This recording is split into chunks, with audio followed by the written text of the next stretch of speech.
Here are the top 10 greatest Sega Master System games of all time, according to fans of the Master System. And Mark 3, number 10 is Wonder Boy and Monsterland. There's a certain charm to Master System games because they tend to have brightly colored graphics, gentle music, and cute little characters. This game checks all of those boxes, but don't let the cuteness fool you. This is a port of an arcade game, so it can be quite challenging. Like a lot of adventure games, you need to find money and use that money to purchase upgrades. The challenge is, there's not quite enough money to get the things you need, and there's a time limit. So yeah, it's not a walk in the park, but it's an enjoyable game nonetheless.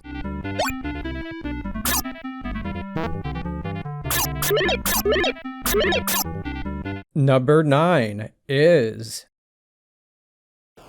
Zillion. An evil organization has put its plans of destruction on 5 floppy disks, and you need to penetrate their underground base and find them. Penetrate. Some people compare this to Metroid, in that you start off weak and become strong as you level up, and you find more items and you slowly unlock the entire map. However, the way you unlock the map is quite different than Metroid. In most rooms, you find pieces of a code, and when you have enough of the code, you can enter it into the terminal and it'll unlock things and allow you to proceed onward. It's a pretty original concept, and it can be a lot of fun once you understand how to play the game.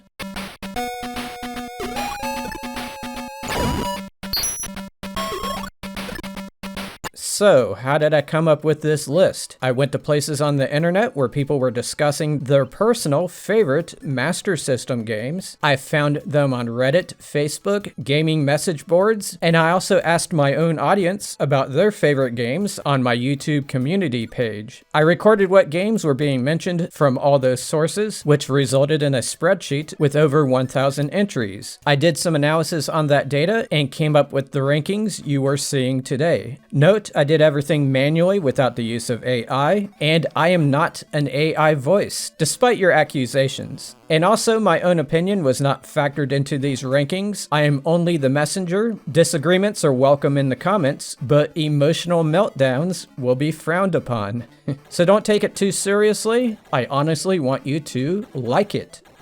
Number 8 is Master of Darkness. You're a psychologist on a quest to take down Dracula, and to do that you have to travel through graveyards, wax museums, clock towers, and other scary places while battling bats, werewolves, and zombies. People enjoy it because it has good graphics and gameplay, and because it's very close to being a Castlevania game. Like, so close, they should have just got the rights to call it Castlevania and just add a cutscene where Simon Belmont gets a college degree. Unfortunately, Master of Darkness was only released in PAL regions, so it did not come out in America. It did come out everywhere on the Game Gear, although that version isn't as highly regarded due to how much they had to crop it to fit the Game Gear's screen.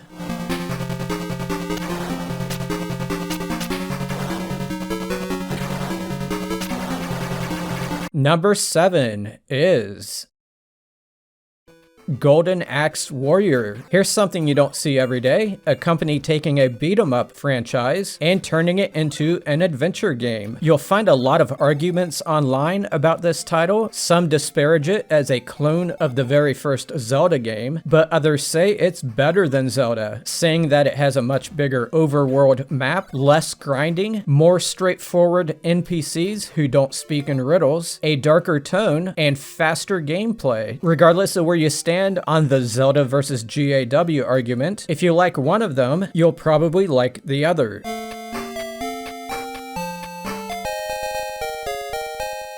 Number 6 is Sonic the Hedgehog. In 1991, Sega had the balls to take their high-speed 16-bit mascot and put him on an 8-bit Master System. It's not a port of the Genesis game, it's a whole new game built from the ground up. It ended up being a gentler, but still marginally fast-paced platformer, which is pretty fun to play. Like the original, there are still bosses to fight, animals to rescue, Chaos Emeralds to collect, and item boxes containing shields, power sneakers, and invincibility. There are bonus stages as well. For those looking for a different take on the Sonic series, this game is a nice change of pace. Literally.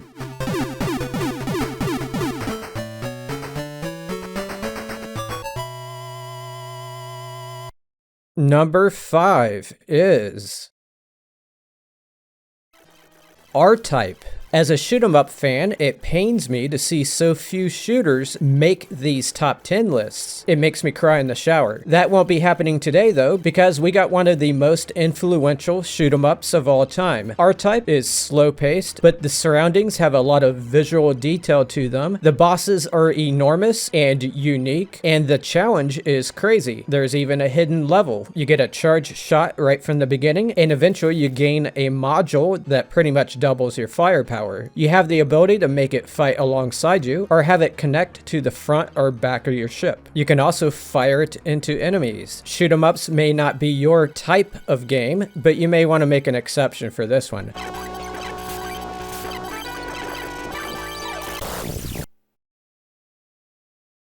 Number 4 is Alex Kidd in Miracle World. This little guy kind of became the mascot of Sega's Master System era. This is the game in which he made his debut. Your main weapon is your fist, which you can use to put down enemies or to break blocks. Some of the blocks contain money as well as other items. That money can be spent to buy things, like a motorbike. For some reason, the boss fights are mainly rock, paper, scissors matches. People like Miracle World because it's like a Mario game due to the block breaking and how long your jumps are. But for the most part, it has its own distinct personality. And I'm not kidding.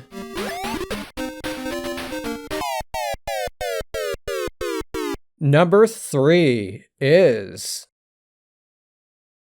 Strider. Much like the Genesis version of the game, this one pushes the console to its limits, with screens full of enemies, silky smooth animations, and a soundtrack full of notable chiptunes. And the gameplay surprisingly replicates the arcade in every way. Actually, this is a fake out. I put these in my top 10s to keep people from falling asleep. Strider does not belong on this list, and it's considered one of the worst games on the console. The real number 3 is actually Shinobi. You are a ninja named Joe, seriously, and you're an undercover government agent seeking to take down a criminal network, which has kidnapped the children of various leaders around the world. You have the ability to throw shurikens, use magic spells, walk in a crouching position, and do a super jump. A move that sends you to a higher or lower level in a dramatic fashion. There are cool bonus stages where ninjas are approaching from the background. You have to win those stages to gain the ability to cast spells. People like the simple but tough gameplay and the coolness of being able to play as a ninja.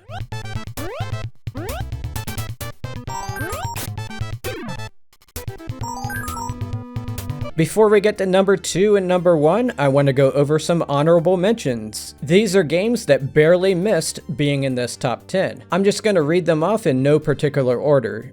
Choplifter, Alex Kidd in Shinobi World,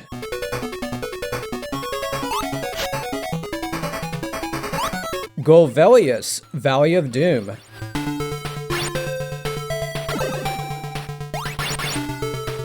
Castle of Illusion, starring Mickey Mouse,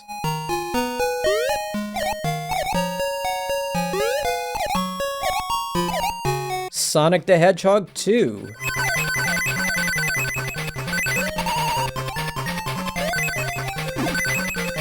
Ken Saden,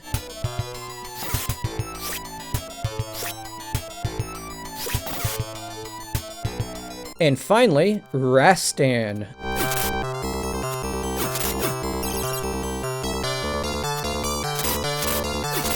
And here are some honorable mentions. These are games that barely missed being in the honorable mentions.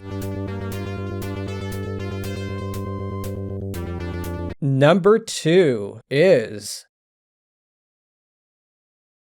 Wonder Boy 3, The Dragon's Trap. At the beginning of this game, you fight a robot dragon, but afterward, you become trapped inside the body of a lizard. From that point forward, you are on a quest to get your original self restored. Along the way, you will uncover other animal transformations that'll help you reach places you weren't able to get to before. It's basically a light Metroidvania with a lot of graphical and auditory polish and brilliant level design. If any of you have never played a Master System game before, this is the game I suggest you try first. It may very well turn you into a Master System fan, which is better than a masturbation fan like you are now.